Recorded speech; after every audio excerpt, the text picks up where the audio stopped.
The galaxy's most powerful alien fleet, the Centaur, had traveled across star systems to conquer Earth. They knew everything about human warfare, their tactics, their weapons, their strategies. They had studied every war humanity had ever fought, and they were confident Earth would fall without a fight. But they never counted on one thing. Humans don't play by the rules.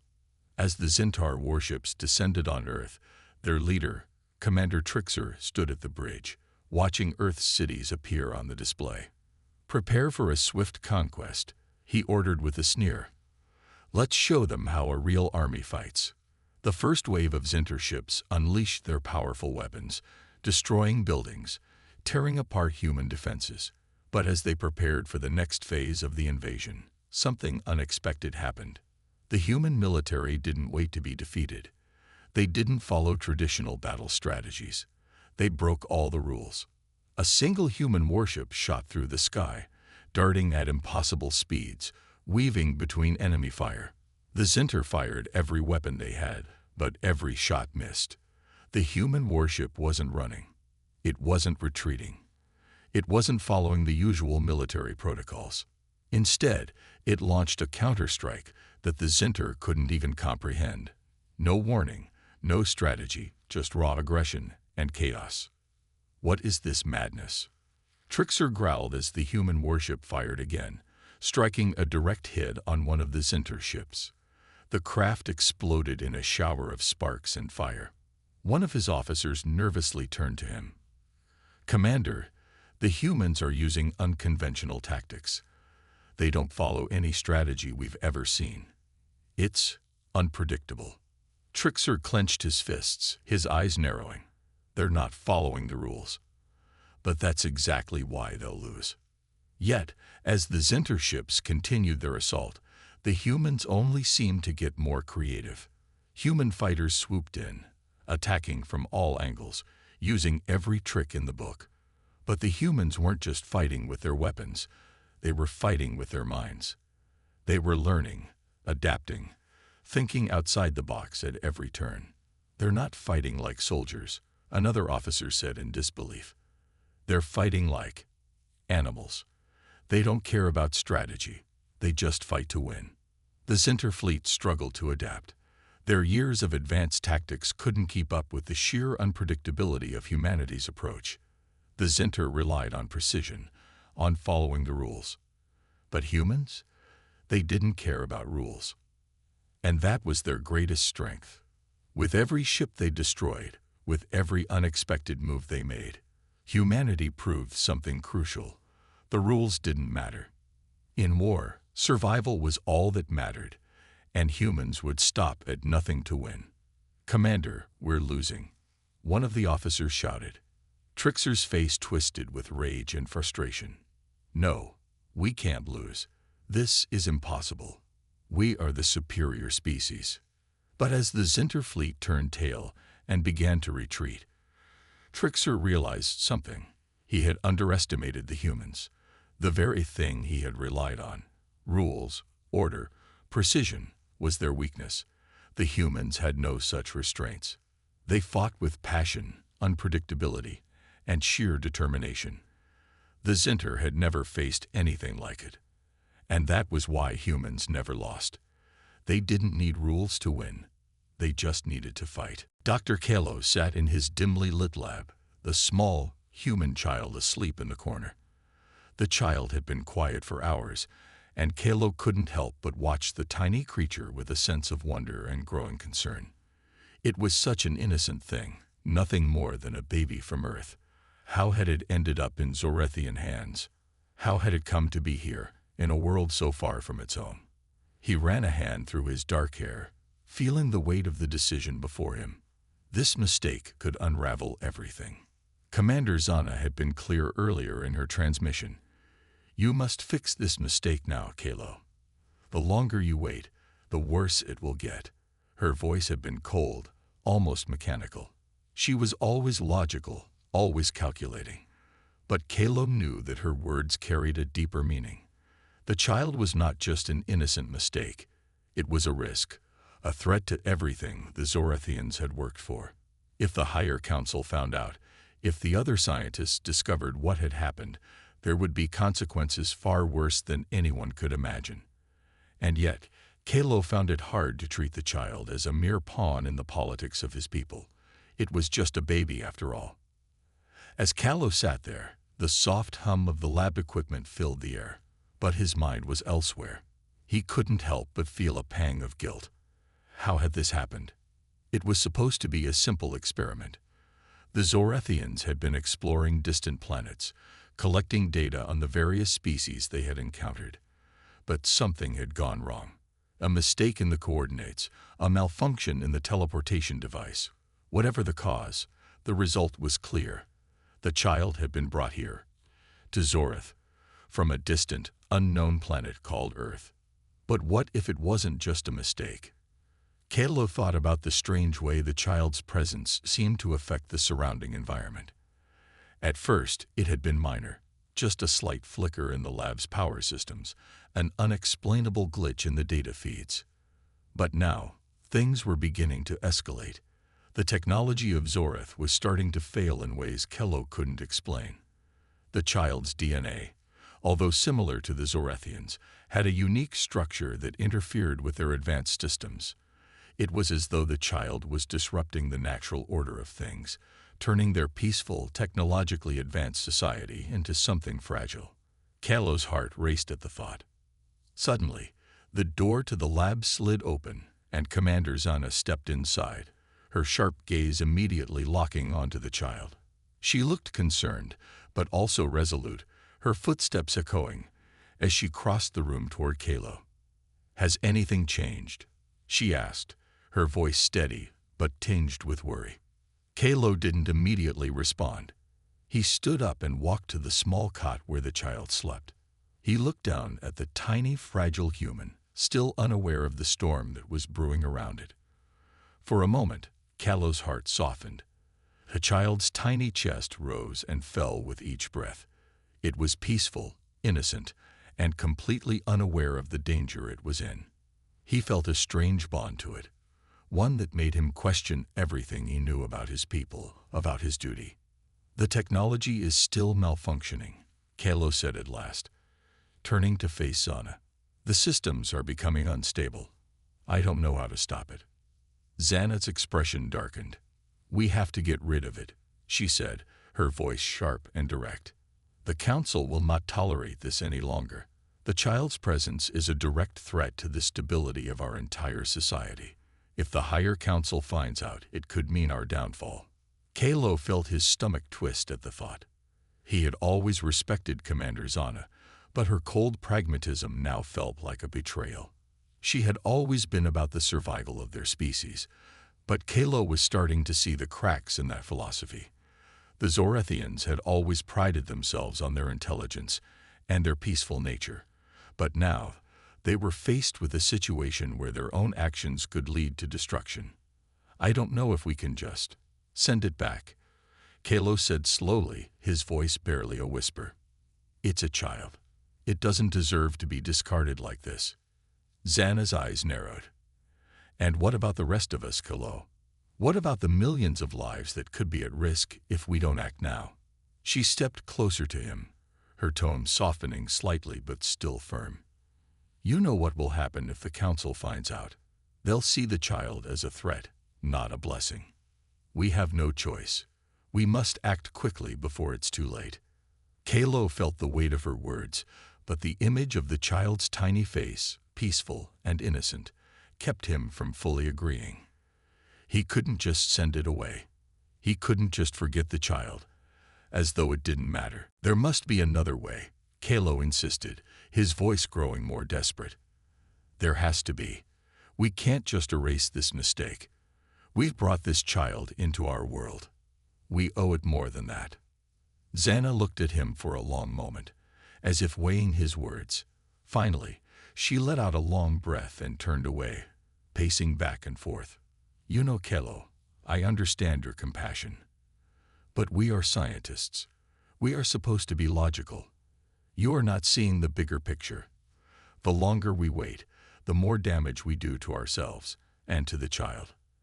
There's no turning back from this. Kalo's heart ached at her words. He knew she was right in some ways, but it felt wrong to think of the child as an enemy or a threat. It was just a child, a human child. Why does it feel like we are the ones who are the threat? Xana's voice broke through his thoughts. I'm giving you one last chance, Kalo.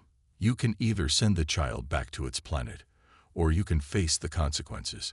If you refuse, the Council will take matters into their own hands. Kalo's mind raced. He didn't know what to do. The Zorathians had always been a peaceful people, but now they were being pushed into a corner. The child's presence was causing more and more problems, but Kalo couldn't shake the feeling that there was more to this situation than they realized. What if the child wasn't just a mistake? What if it was something else entirely? Something they hadn't yet understood. As Xana turned to leave, Kalo stood frozen in place. The decision lay heavy on his shoulders. He had always thought he knew what was right, but now he wasn't so sure. In that moment, with the child's soft breathing in the background, Kalo made a vow to himself. He wouldn't just give up on the child. He couldn't. Whatever the consequences, he would find a way to protect it. The decision was no longer about what was best for his people. It was about what was right. The child lay in the corner of the lab, sleeping soundly, unaware of the storm brewing around it. Dr. Kalo watched it with growing unease. The silence of the lab felt heavier now, as though the very air around him was charged with an energy he couldn't understand. The child had been with him for hours, and every minute that passed, he felt the weight of his decision growing heavier. It wasn't just about the child anymore. It was about everything. The Zorathians, their society, and their future. As Kalo stared at the child, his mind raced. What would happen if the Council found out? What would happen if they sent the child back to Earth? Or worse, if they decided to destroy it?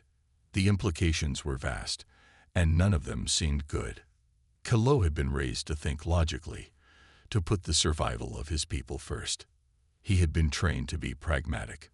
But now, in the face of this innocent child, those principles seemed hollow. He rubbed his forehead in frustration. He didn't know what the right answer was. But one thing was certain. He couldn't just ignore this. He couldn't act like the child didn't matter. It wasn't the child's fault that it had ended up on Zorath. And yet, here it was, caught in the middle of a situation far beyond its control. The hum of the lab's equipment was the only sound that filled the air, and Kalo's thoughts were interrupted by the sharp sound of the door sliding open. He didn't need to turn around to know who it was. Commander Xana's footsteps were familiar, purposeful, and unwavering. She entered the room without saying a word, her gaze immediately locking onto the child. Kalo braced himself. He knew this conversation was coming. It was only a matter of time before Xana would push him to make a decision. How long do we wait, Kalo? Xana asked, her voice cutting through the silence like a knife. Her words weren't harsh, but there was an edge to them, an urgency that Kalo couldn't ignore. Kalo took a deep breath, his eyes still on the child. I'm not sure, he said quietly. I don't know how long we can hide this, but I don't think we should just send it back. Xana's eyes narrowed slightly. She had always been pragmatic, focused on the survival and prosperity of the Zorathian people. Kalo had expected her to argue, but instead she stepped forward and looked down at the child with a mixture of concern and frustration. You know as well as I do that this situation is becoming more dangerous by the minute, Xana said, her voice steady but with an unmistakable tension beneath it. The child's presence is causing disturbances in the tech.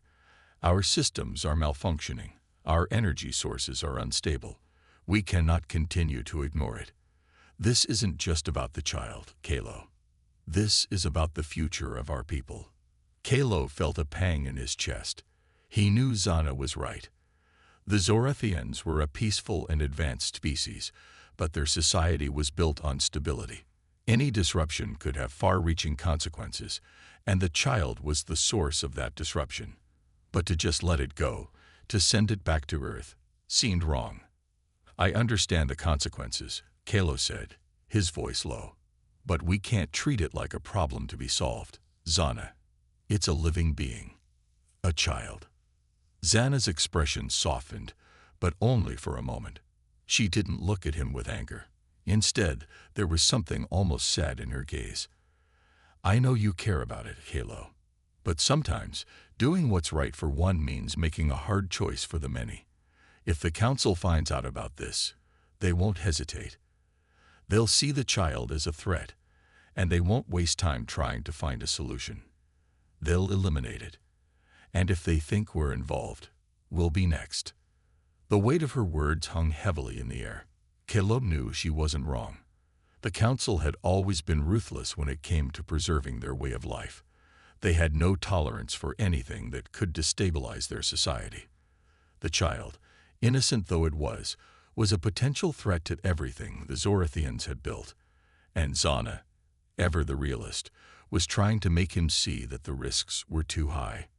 I can't just let it go, Kalo said, his voice growing more firm. There has to be another way.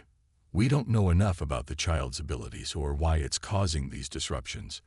What if we could understand it, study it, learn from it? What if it's not a threat, but an opportunity? Xana sighed, crossing her arms over her chest. Kalo, you're thinking with your heart, not your head. This is not an opportunity. It's a ticking time bomb. The longer we wait, the more damage we do. You're asking us to gamble with the lives of millions. If the council finds out, and they're not prepared for the consequences, it won't just be us who suffer, it will be the entire planet. Kalo shook his head. He wasn't ready to give up on the child, not yet. It wasn't just about what was best for the Zorathians. It was about what was morally right. He couldn't just let an innocent life be thrown away because of fear. He had to know more. He had to understand what was happening before making any decisions. I need more time, Kalo said, his voice soft but determined. I need to study the child, see if we can find out what's causing the disruption. Maybe there's a way we can stop the malfunction without resorting to extreme measures. Xana didn't respond immediately. Instead, she looked at him for a long moment, as if weighing her options. Then, with a resigned sigh, she nodded. You have 24 hours, Kalo. After that, we're taking action, whether you're ready or not. Her words struck Kalo like a blow, but he couldn't let her see his fear. He couldn't show her that he was uncertain. He nodded back, his jaw clenched. I'll find a way. As Xana turned to leave, Kalo's eyes flicked back to the child. He felt a strange sense of resolve settle within him. Time was running out, but he wasn't going to let the child be discarded so easily. He didn't know how, but he would figure it out. He had to. For the first time in hours, Kalo allowed himself a breath of hope. The child wasn't just a mistake, it was a chance. Chance to change everything. And no matter what the cost, Kalo was determined to find that chance. And with that thought, Kalo began to formulate a plan, one that would change everything. You said. The lad was quiet, save for the faint hum of the Zorathian technology that surrounded Dr. Kalo.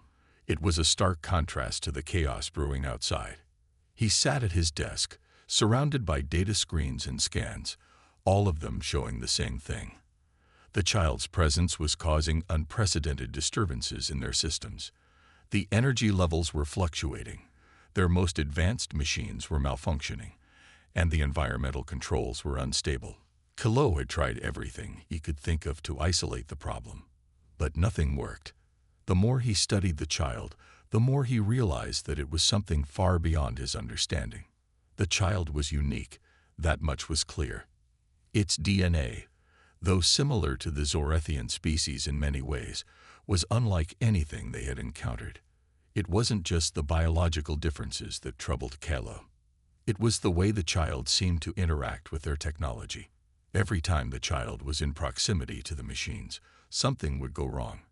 The energy sources fluctuated, the artificial intelligence malfunctioned, and the environmental systems went haywire.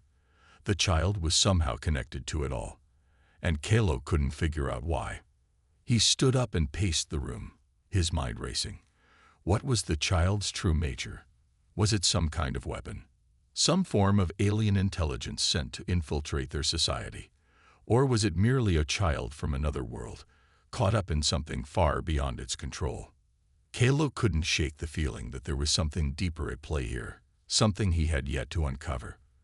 But he didn't have much time. Zana had given him a deadline. 24 hours. After that, she would take action. The door to the lab slid open, and Commander Zana entered, her expression as cold and unreadable as ever. She walked straight to Kalo, her eyes briefly glancing at the child, who was once again asleep in the corner of the room. "You've had your time, Kalo," she said, her voice steady but firm. "The council is getting impatient. We need a solution, and we need it now." Kalo looked at her, frustration bubbling up inside him. "I'm not going to rush this. You don't understand. This isn't just about fixing the problem. There's something about the child, something important that we're missing." Zana's expression softened for just a moment, but the hardness in her eyes never wavered. "I understand more than you think. But our people are at risk, Kalo. If the council finds out about this, if they realize how much damage this child is causing, they won't hesitate to take drastic measures. We can't afford to waste any more time." Kalo ran a hand through his hair, feeling the pressure mounting. He wanted to believe that there was a way to fix this without endangering the child, but the evidence was undeniable. The disruptions were growing worse. They couldn't continue to hide the truth. The time to act was coming, whether he was ready or not. "I'm not giving up on it," Kalo said, his voice hardening. "I can feel it, Zana. There's something here, something we haven't figured out yet. The child isn't just a threat. It's a key. It's connected to our technology in ways we don't understand, but we can use it." Zana sighed, her patience clearly thinning. "I wish I could share your optimism, Kalo, but this isn't about feelings. It's about facts. And the fact is, the child's presence here is destabilizing everything. Our technology, our power systems, none of it is functioning as it should. We can't afford to wait for answers that might never come." Kalo looked at her, a mix of determination and frustration in his eyes. "You don't get it, do you? The child isn't just causing chaos. It's reacting to something. It's not random. It's not a coincidence. There's a connection between its presence here and the systems we've built. If we can just unlock that connection, we might be able to fix everything." Zana's eyes narrowed, as though weighing his words. She didn't respond immediately, but Kalo could see that she was conflicted. Part of her wanted to trust him. She had always respected his intellect and his ability to solve problems, but the stakes were higher now. Time was running out. If they didn't act soon, the entire Zorathian society could be on the brink of collapse. "Fine," Zana said finally, her tone clipped. "I'll give you one more day, Kalo. One more day to prove that you're right. But after that, we're taking the child back to Earth. No more delays." Kalo nodded, his heart pounding in his chest. He knew that this was his last chance. He couldn't fail. Not now. Not when he was so close. He turned back to the child, who had started to stir. As its small hands moved in the air, Kalo felt a shiver run down his spine. The child wasn't just a passive bystander in all this. It was part of the puzzle, a key piece he had yet to understand. He sat down at his console and began inputting data again. The scans, the readings, the anomalies, all of it pointed to something deeper. But what? Kalo's thoughts were interrupted by a sudden, unexpected beep from his equipment. One of the screens blinked, and a new set of data appeared. A pattern. Unlike anything he had seen before, the energy readings, once erratic, were now beginning to stabilize in a strange rhythmic pattern. Kalo's heart skipped a beat. This was it. He had found something. The child, he realized, wasn't just causing chaos.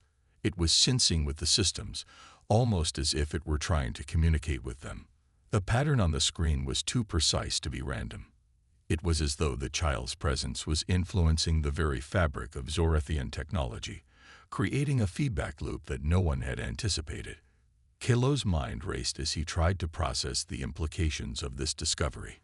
If the child was somehow connected to the Zorathian technology, if its energy could be harnessed, there was a chance to fix everything. But it wasn't going to be easy. The process would be risky, and there was no telling what could happen if they pushed the child too far. But if they didn't try, Zana would carry out her threat, and the child would be lost forever. With a deep breath, Kalo began to work, inputting new commands into the system, trying to map the energy signature of the child against the Zorathian technology. He felt the tension rising in the room, the weight of his decisions pressing down on him. Every second mattered. Every choice could mean the difference between saving the child or condemning their society to destruction. The lab was filled with the sound of beeping alarms and flickering screens as Kalo's mind raced through possibilities. The more he worked, the more certain he became. The child was not just a foreign entity. It was part of something much larger. It was connected to Zorathian technology in ways they hadn't imagined. If he could just tap into that connection, if he could unlock the secret behind the child's power, he might be able to stabilize the systems before it was too late. But time was running out. Zana's words echoed in his mind. One more day. He had to move quickly. The fate of the child and the future of Zorath hung in the balance. As the final pieces of the puzzle began to fall into place, Kalo couldn't help but feel a surge of hope. They were getting closer. They were almost there. But the real question was, would he be able to unlock the child's power before it was too late? Kalo's hands trembled slightly as he adjusted the settings on the console, his eyes glued to the rapidly changing data on the screen. The connection between the child and Zorathian technology was becoming clearer with each passing moment. Every time the child's energy signature pulsed, the system stabilized for a brief second before the cycle began again. It was as if the child was inadvertently controlling the flow of power, but only in bursts. If Kalo could somehow synchronize their energies, he believed he could halt the escalating chaos. The room was growing colder, the air thick with tension. Kalo was aware of how much time was slipping through his fingers. The deadline was looming. The 24 hours Zana had given him was almost up. The last few hours had been a blur of frantic experimentation, his mind whirring with questions, theories, and calculations. He had reached a critical point, but he didn't know if he had enough time to finish what he started. He stood up and walked toward the corner where the child was sleeping soundly, its tiny chest rising and falling with every breath. For a moment, Kalo just watched, struck by the innocence of it all. This small creature, from a distant world, had caused so much upheaval in such a short time. It was hard to reconcile the image of this peaceful child with the devastating consequences that could unfold if things went wrong. Kalo bent down and gently placed his hand on the child's small forehead. The warmth of its skin sent a strange, comforting sensation through him. For the briefest moment, he allowed himself to imagine a different reality. A reality where the child wasn't a danger, where it wasn't the cause of the growing instability that threatened his world. But that was a fantasy. The truth was clear. The child's presence was triggering something in their technology, and he had no choice but to find a way to control it or risk everything. A sudden alarm blared through the lab, pulling Kalo from his thoughts. His heart leaped into his throat as he spun toward the console. The power levels had reached critical mass. The systems were spiraling out of control. He had only seconds before the entire facility would be plunged into chaos. His eyes scanned the readings quickly. The energy spikes were off the charts. If the cycle continued, it wouldn't be long before everything malfunctioned beyond repair. His gaze flicked back to the child. No time left. Kalo's mind raced as he frantically adjusted the dials on his console, his fingers moving quickly over the controls. He had one chance, one attempt to sync the child's energy with the Zorathian systems. If he could channel it properly, he could use the child's power to stabilize the energy flow. But if he pushed too hard, if he tried to force it too quickly, there was no telling what could happen. He hesitated, his heart pounding. But then, as if on instinct, he reached over and gently placed his hand on the child's chest, trying to feel its energy, trying to sense the rhythm that it was unknowingly creating within the lab's systems. A soft hum filled the air, almost like the child was responding to his touch. Kelo closed his eyes, taking a steadying breath. This was the moment of truth. He tapped a few final commands into the system, his voice low as he whispered, "Come on. Synchronize." The room pulsed with a strange energy, a soft glow emanating from the child's body. Kelo's heart raced as the power surged through the machines, the feedback loop slowly starting to align with the child's energy. The hum grew louder, the patterns more defined.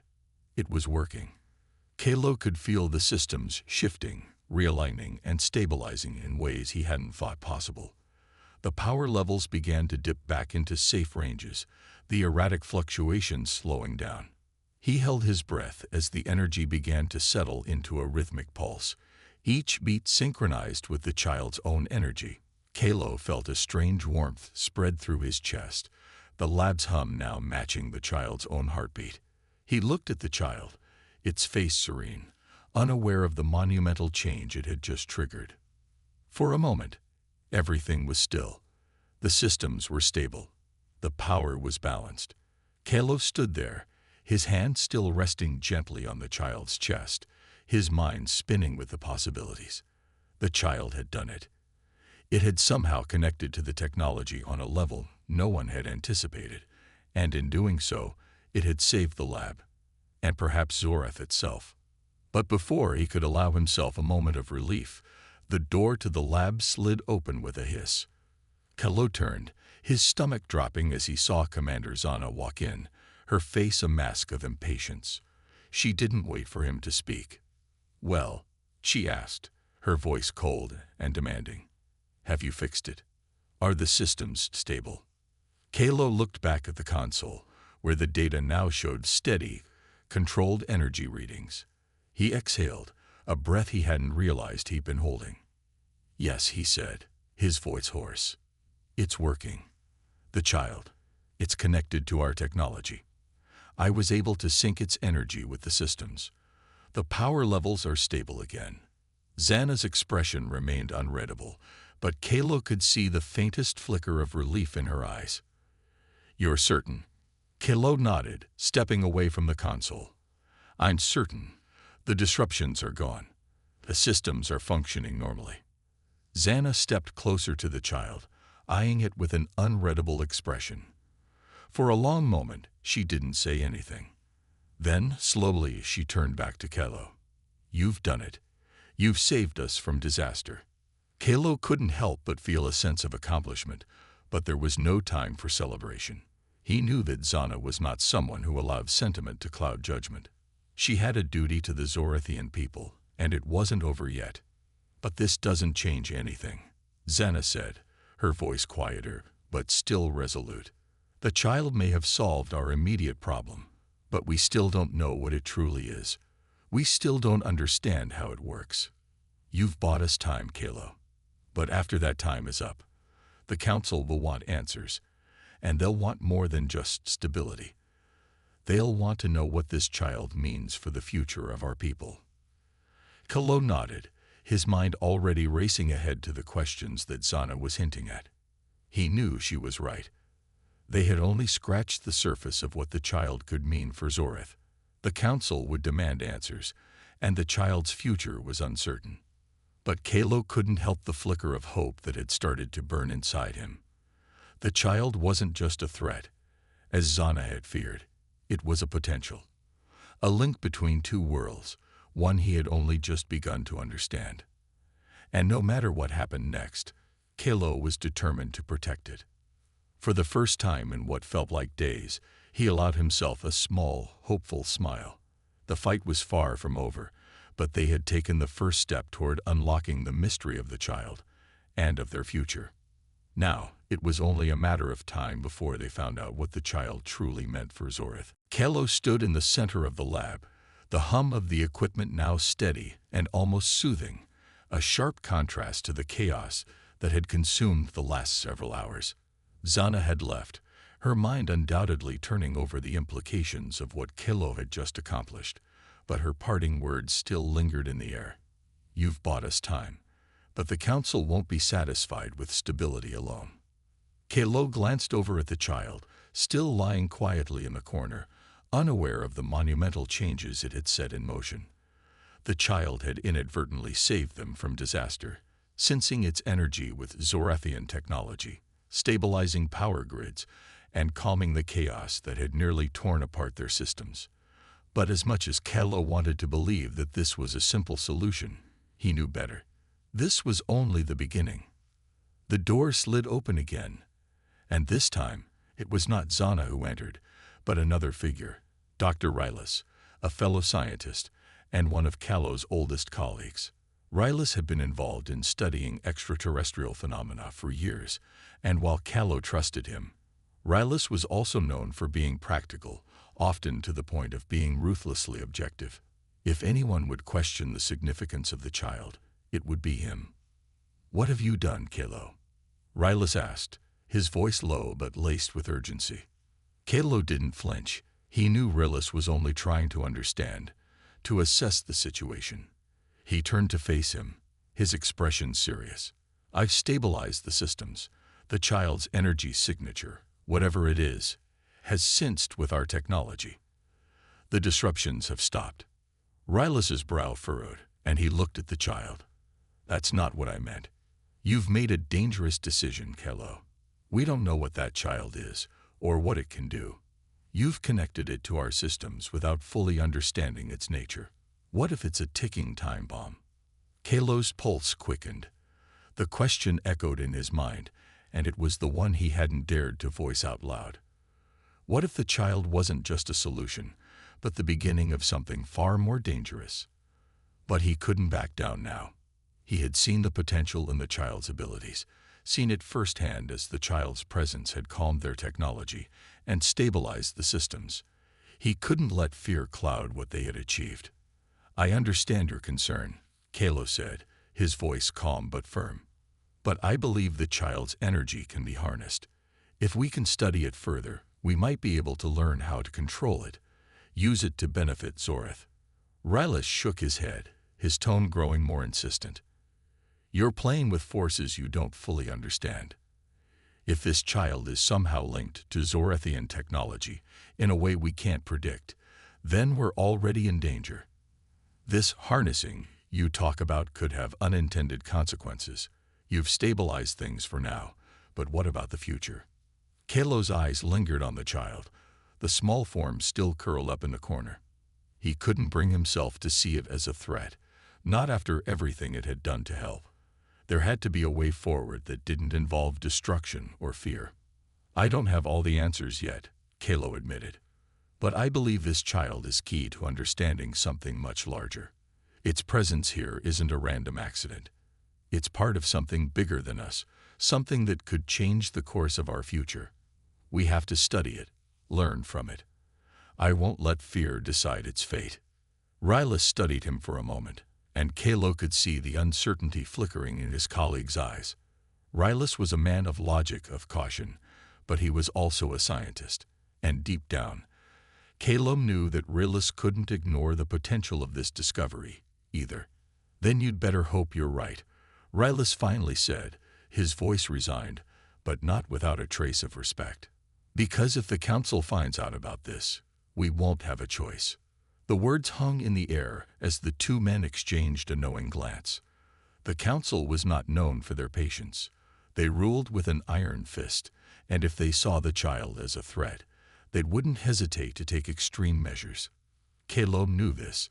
He had always known it, but something deep inside him refused to see the child as anything but an opportunity. A chance to break free from the old ways, a chance to create a new future for Zorath. "I'll take full responsibility," Kalo said, "but we need to keep the child safe. We need to protect it, keep it out of the Council's reach until we fully understand it. There's no telling what they'll do if they get their hands on it." Rylus didn't respond immediately. He just nodded slowly, as if weighing the consequences of what Kalo had said. Then, after a long pause, he sighed. "I'll help you. But we need to be careful. The Council's reach is vast. If they suspect something, if they catch wind of this, they'll destroy it, Kalo finished for him. I know. Rylus nodded grimly. We'll need to keep this between us. For now. No one else can know what we've discovered. Not until we understand more. And Kalo, no more surprises. We can't afford another incident like the one earlier. We need to control this. Kalo agreed. The stakes were higher now. The child was no longer just an enigma. It was their greatest hope and their greatest risk. He couldn't let the council find out before they were ready. They needed time, and they needed answers.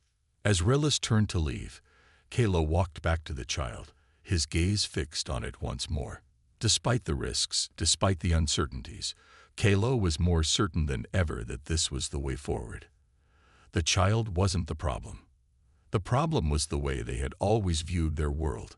Linear, predictable, safe. They had to break free from that. They had to evolve, just as the child had. Kalo knew it wouldn't be easy. The council would come for the child soon. That much was clear.